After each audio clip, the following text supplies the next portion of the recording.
Pernah gak sih kamu mikir, kenapa cerita sejarah yang kita dengar itu hampir selalu terdengar pasti?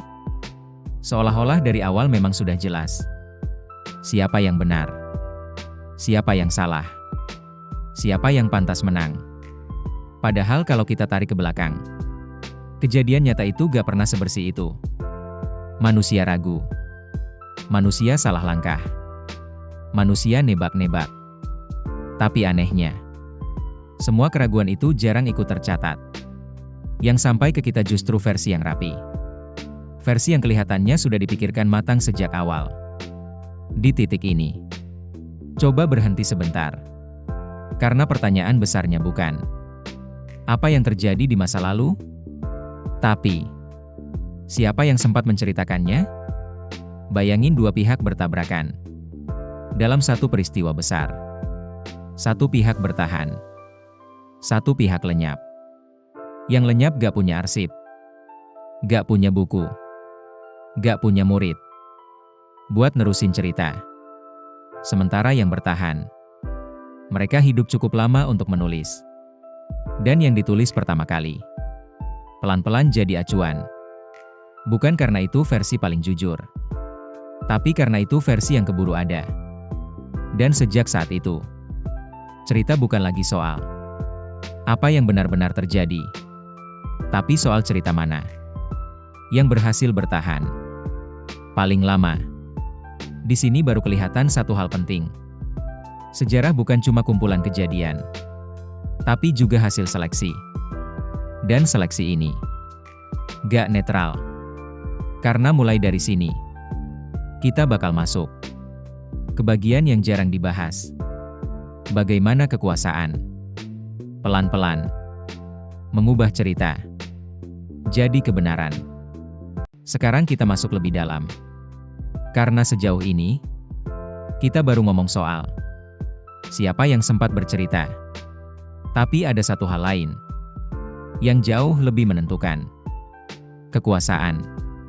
Sejarah gak pernah berdiri sendirian. Dia selalu berdampingan sama siapa yang lagi pegang kendali.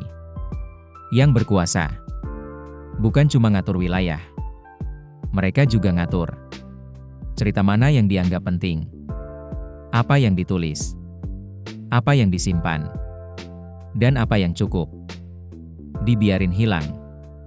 Pelan-pelan, cerita mulai dipilih.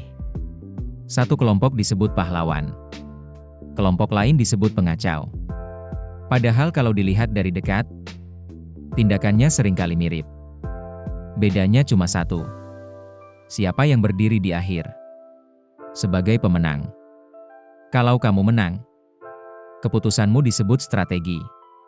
Kalau kamu kalah, keputusan yang sama tiba-tiba disebut kesalahan. Dan dari sini, bahasa mulai bekerja. Kata-kata bukan lagi cuma penjelasan, tapi penilaian. Buku sejarah yang kita baca hari ini bukan catatan mentah. Cerita-cerita itu sudah dirapikan, dibuat lurus, dibuat seolah-olah semuanya masuk akal sejak awal. Bagian yang ragu jarang ditinggal. Bagian yang canggung sering dibuang. Bukan karena mau bohong, tapi karena cerita yang terlalu jujur susah diwariskan. Manusia lebih nyaman sama cerita yang tegas, yang hitam, yang putih. Padahal kenyataannya, banyak bagian sejarah itu abu-abu. Dan di titik ini, sejarah mulai berubah peran. Bukan cuma buat mengingat masa lalu, tapi buat membenarkan keadaan hari ini. Versi yang mendukung posisi sekarang akan terus diulang. Versi lain pelan-pelan menghilang. Bukan karena salah, tapi karena gak pernah dapat giliran bicara. Dan dari sinilah kita mulai sadar, sejarah bukan cuma soal apa yang terjadi, tapi soal siapa yang punya kesempatan buat menjelaskannya. Sampai di titik ini, kita sudah lihat satu pola. Cerita yang bertahan bukan selalu yang paling jujur, tapi yang paling lama. punya ruang untuk diulang.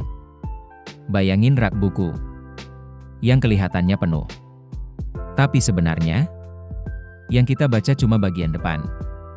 Yang di belakang, tertutup debu. Gelap. Jarang disentuh. Bukan karena gak penting, tapi karena gak pernah dipilih. Sejarah bekerja seperti itu. Yang terlihat rapi. Bukan berarti lengkap. Yang terdengar jelas. Bukan berarti sendirian. Setiap cerita besar selalu meninggalkan jejak-jejak kecil yang gak ikut dibawa.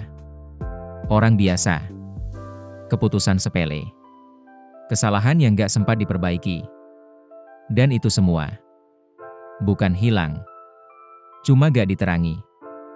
Di sini, sejarah bukan lagi soal masa lalu, tapi soal bagian mana yang kita sorot hari ini. Karena cahaya selalu memilih. Dan saat satu sisi terang, sisi lain otomatis gelap. Bukan karena salah, tapi karena gak kebagian ruang. Maka membaca sejarah bukan soal mencari siapa yang paling benar, tapi soal menyadari bahwa selalu ada bagian yang tidak kita lihat. Dan mungkin sikap paling dewasa bukan langsung percaya atau langsung menolak, tapi berhenti sebentar, melihat rak yang penuh, lalu sadar, tidak semua buku pernah dibuka. Dan kalau suatu hari kita punya kesempatan untuk bercerita, pertanyaannya bukan cerita mana yang ingin kita menangkan, tapi cerita mana yang berani kita akui pernah ada.